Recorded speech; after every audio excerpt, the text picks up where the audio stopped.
I don't think that's the kind of leadership that the American people would want from their president. Are there things that I might have done during the course of 18 months that would, at the margins have improved some of the tone in Washington? Probably. Is some of this just a core difference in approach in terms of how we move this country forward between Democrats and Republicans? I'd say the answer is a lot more the latter. Ann Kornbluth. Thank you, Mr. President. 9 years after the September 11th attacks, why do you think it is that we are now seeing such an increase in suspicion and outright resentment of Islam, especially given that it has been one of your priorities to improve relations with the Muslim world? I think that at a time when the country is anxious generally and going through a tough time, then fears can surface, suspicions, divisions can surface in a society.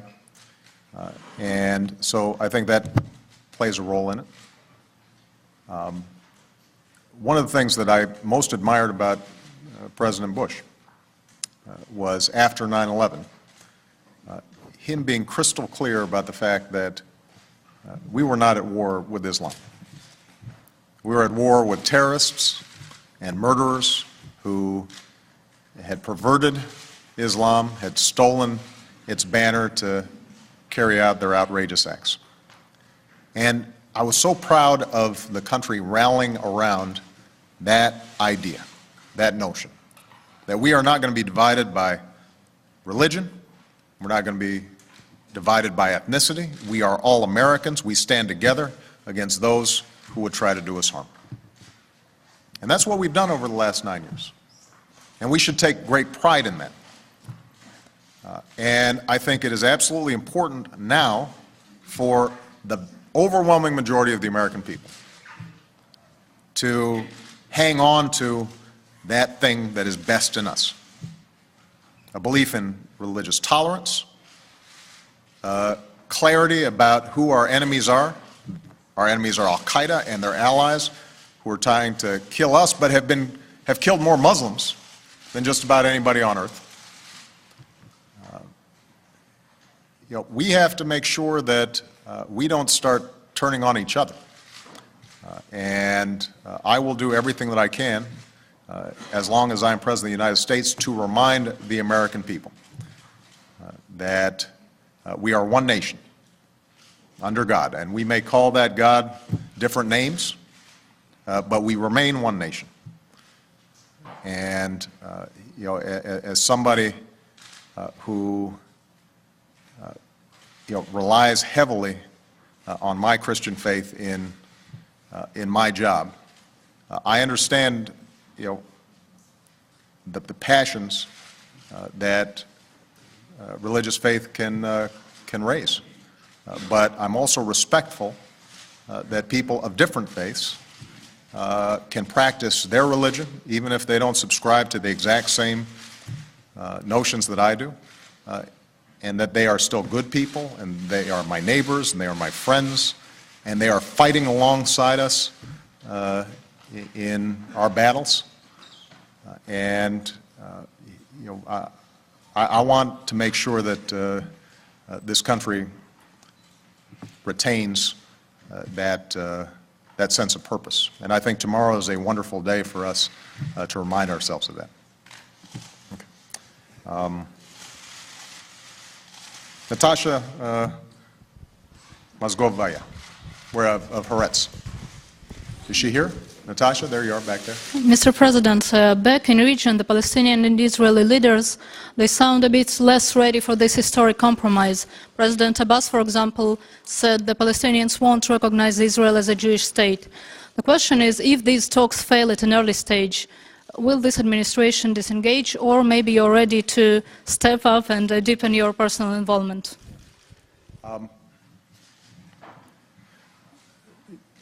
President Abbas and Prime Minister Netanyahu were here last week, and they came with a sense of purpose and seriousness and cordiality that, frankly, exceeded a lot of people's expectations. What they said was that they were serious about negotiating. They affirmed the goal of creating two states living side by side in peace and security. They have set up a schedule where they're going to meet every 2 weeks. We are actively participating in that process. Secretary of State Hillary Clinton will be flying to the Middle East for the first series of next meetings on September 14th and 15th. And so what we've done is to bring the parties together, to try to get them to recognize that the path for Israeli security and Palestinian sovereignty can only be met through negotiations. And these are going to be tough negotiations. There are enormous hurdles between now and our endpoint. And there are going to be a whole bunch of folks in the region who want to undermine these negotiations. We saw it when Hamas carried out these horrific attacks against civilians and explicitly said, we're going to try to do this to undermine peace talks. There are going to be rejectionists who suggest that it can't happen, and there are also going to be cynics who just believe that the mistrust between the sides is too deep. We understood all that. We understood that it was a risk for us to promote these discussions, but it is a risk worth taking, because I firmly believe that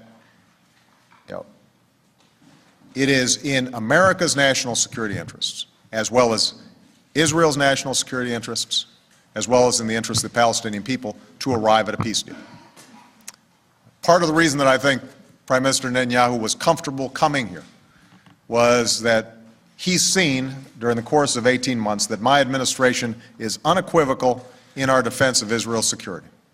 And we've engaged in some unprecedented cooperation with Israel to make sure that they can deal with any external threats. But I think he also came here understanding that to maintain Israel as a Jewish state that is also a democratic state, this issue has to be dealt with. I think President Abbas came here despite great misgivings and pressure from the other side, because he understood the window for creating a Palestinian state is closing. And there are a whole bunch of parties in the region who purport to be friends of the Palestinians, and yet do everything they can to avoid the path that would actually lead to a Palestinian state, would actually lead to their goal. And so the two parties need each other. That doesn't mean it's going to work. Ultimately, it's going to be up to them. We can facilitate, we can encourage, we can tell them that we will stand behind them in their efforts and are willing to contribute as part of the broader international community in making this work, but ultimately the parties have to make these decisions for themselves. And I remain hopeful, but this is going to be tough, and I don't want anybody out there thinking that it's going to be easy. The main point I want to make is it's a risk worth taking, because the alternative is a status quo that is unsustainable. And so if these talks break down, we're going to keep on trying. Over the long term, it has the opportunity, by the way, also to change the strategic landscape in the Middle East in a way that would be very helpful. It would help us deal with an Iran that has not been willing to give up its nuclear program. It would help us deal with terrorist organizations in the region. So this is something in our interests. We're not just doing this to feel good. We're doing it because it'll help secure America as well. Jake Tapper.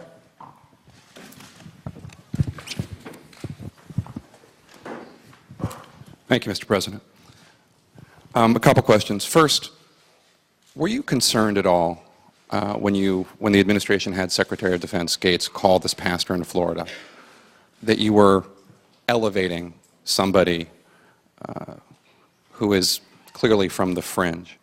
And then, more substantively, on health care reform, this is 6 months since health care passed, you pledged, A, that you would bend the cost curve, and B, that Democrats would be able to campaign on this. And CMS reported yesterday that the cost curve is actually bending up from 6.1% to 6.3% post-health care legislation. And the only Democrats I've seen talking about health care legislation are running TV ads saying that they voted against it. Thank you. With respect to the individual down in Florida, let me just say, let me repeat what I said a couple of days ago. The idea that we would burn the sacred texts of someone else's religion is contrary to what this country stands for. It's contrary to what this nation was founded on.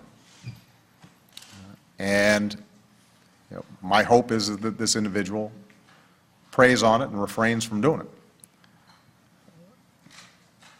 But I'm also Commander-in-Chief, and we are seeing today riots in Kabul, riots in Afghanistan that threaten our young men and women in uniform. And so we've got an obligation to send a very clear message that this kind of behavior or threats of action put our young men and women in harm's way. And it's also the best imaginable recruiting tool for al-Qaeda. And although this may be one individual in Florida, part of my concern is to make sure that we don't start having a whole bunch of folks all across the country think this is the way to get attention. This is a way of endangering our troops, our sons and daughters, fathers and mothers, husbands and wives who are sacrificing for us to keep us safe. You don't play games with that.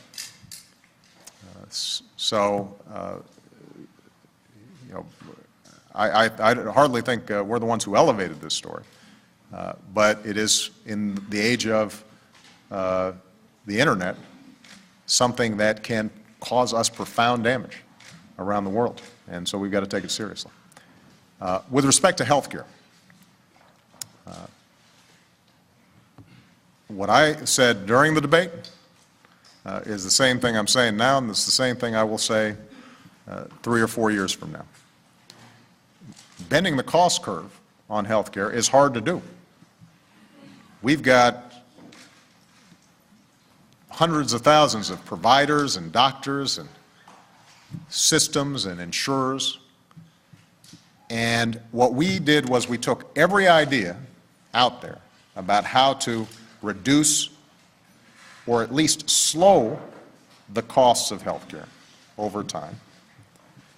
But I said at the time, it wasn't going to happen tomorrow. It wasn't going to happen next year. It took us decades to get into a position where our health care costs were going up 6, 7, 10% a year. And so our goal is to slowly bring down those costs. Now, we've done so also by making sure that 31 million people who aren't getting health insurance are going to start getting it. And we have now implemented the first phase of health care in a way that, by the way, has been complimented even by the opponents of health care reform. It has been smooth, and right now, middle-class families all across America are going to be able to say to themselves, starting this month, you know, if I've got a kid who is under 26 and doesn't have health insurance, that kid can stay on my health insurance. If I've got a child with a pre-existing condition, an insurer can't deny me coverage. If I get sick and I've got health insurance, that insurance company can't arbitrarily drop my coverage. there are 4 million small businesses